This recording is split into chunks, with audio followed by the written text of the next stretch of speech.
بسم اللہ الرحمن الرحیم۔ تابوت سکینہ شمشاد کی لکڑی کا ایک صندوق تھا جو حضرت آدم علیہ السلام پر نازل ہوا تھا۔ یہ آپ کی آخر زندگی تک آپ کے پاس ہی رہا،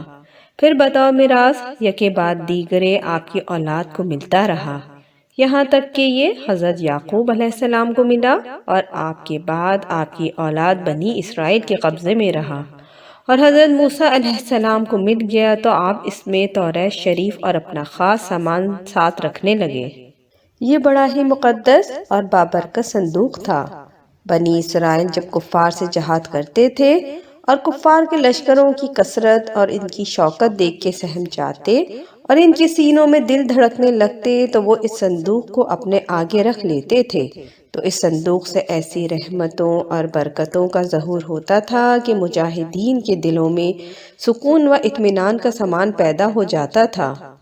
اور مجاہدین کے سینوں میں لرزتے ہوئے دل پتھر کی چٹان سے زیادہ مضبوط ہو جاتے تھے۔ اور جس قدر صندوق آگے بڑھتا تھا، آسمان سے نصر من اللہ و فتح قریب کی بشارت عظمیٰ نازل ہوا کرتی اور فتح مبین حاصل ہو جایا کرتی تھی۔ بنی اسرائیل میں جب کوئی اختلاف پیدا ہوتا تھا تو لوگ اسی صندوق سے فیصلہ کراتے تھے۔ صندوق سے فیصلے کی آواز اور فتح کی بشارت سنی جاتی تھی۔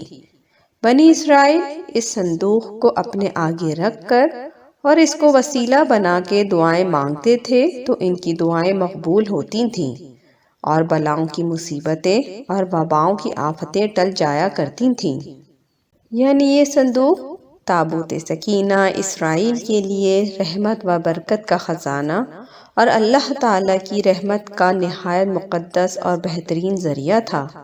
مگر جب بنی اسرائیل طرح طرح کے گناہوں میں ملوث ہو گئے تو ان کی بدعمالیوں کی نحوست سے ان پر اللہ کا یہ عذاب نازل ہو گیا کہ قوم عمالقہ کے کفار نے ایک لشکر جرار کے ساتھ ان لوگوں پہ حملہ کر دیا۔ ان کافروں نے بنی اسرائیل کا قتل عام کر کے ان کی بستیوں کو ختم کر ڈالا، عمارتوں کو توڑ پھوڑ کر سارے شہر کو تہس نہس کر ڈالا، اور اس متبرک صندوق کو بھی اٹھا کر لے گئے۔ اس مقدس صندوق کو نجاستوں کے کوڑے خانے میں ڈال دیا،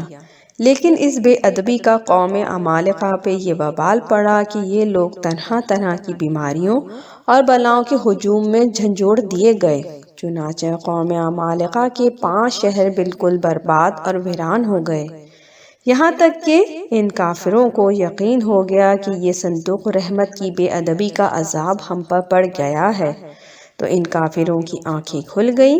چنانچہ ان لوگوں نے اس مقدس صندوق کو ایک بیل گاڑی پہ لاد کر بیلوں کو بنی اسرائیل کی بستیوں کی طرف ہانک دیا۔ پھر اللہ تعالیٰ نے 4 فرشتوں کو مقرر فرما دیا جو اس مبارک صندوق کو بنی اسرائیل کے نبی حضرت شمویل علیہ السلام کی خدمت میں لائے۔ اس طرح پھر بنی اسرائیل کی کھوئی ہوئی نعمت دوبارہ ان کو مل گئی، اور یہ صندوق ٹھیک اس وقت حضرت شمویل علیہ السلام کے پاس پہنچا جبکہ حضرت شمویل علیہ السلام نے طالوت کو بادشاہ بنا دیا تھا، اور بنی اسرائیل طالوت کی بادشاہت تسلیم کرنے پہ تیار نہیں تھے، اور یہی شرط ٹھہری تھی کہ مقدس صندوق آ جائے تو ہم طالوت کی بادشاہی تسلیم کر لیں گے۔ چنانچہ صندوق آ گیا اور بنی اسرائیل طالوت کی بادشاہت پر راضی ہو گئے۔ اس مقدس صندوق میں حضرت موسیٰ علیہ السلام کا عصا اور ان کی مقدس جوتیاں، اور حضرت ہارون علیہ السلام کا عمامہ،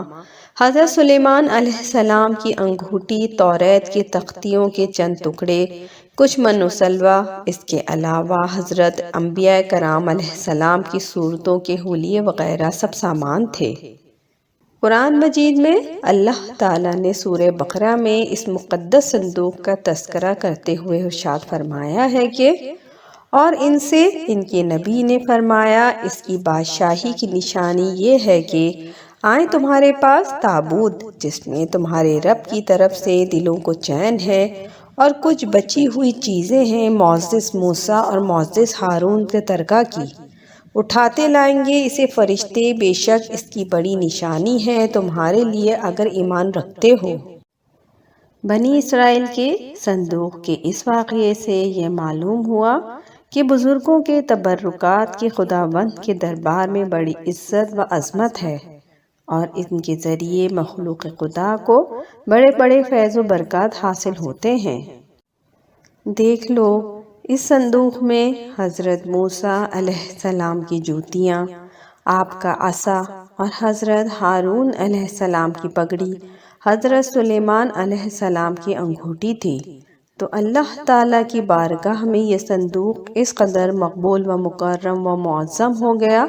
کہ فرشتوں نے اس کو اپنے نورانی کندھوں پہ اٹھا کر حضرت شمویل علیہ السلام کے دربار نبوت میں پہنچایا، اور خداوند نے قرآن مجید میں اس بات کی شہادت دی کہ فیہ سکینۃ من ربکم، یعنی اس صندوق میں تمہارے رب کی طرف سے سکینہ یعنی مومنوں کے دل کا اطمینان اور ان کی روحوں کی تسکین کا سامان تھا۔ اس واقعے سے یہ بھی معلوم ہوا کہ جو قوم سرکشی کے طوفان میں پڑھ کر اللہ اور اس کے رسول کی نافرمان ہو جاتی ہے، اس قوم کی نعمتیں چھین لی جاتی ہیں۔ چنانچہ آپ نے پڑھ لیا کہ جب بنی اسرائیل سرکش ہو کے خدا کے نافرمان ہو گئے اور قسم قسم کی بدکاریوں میں پڑھ کر گناہوں کا بھوت ان کے سروں پر سوار ہو گیا، تو ان کے جرموں کی نحوستوں نے انہیں یہ برا دن دکھایا کہ صندوق سکینہ ان کے پاس سے قوم عمالقہ کے کفار اٹھا کے لے گئے، اور بنی اسرائیل کئی برسوں تک اس نعمت سے محروم ہو گئے۔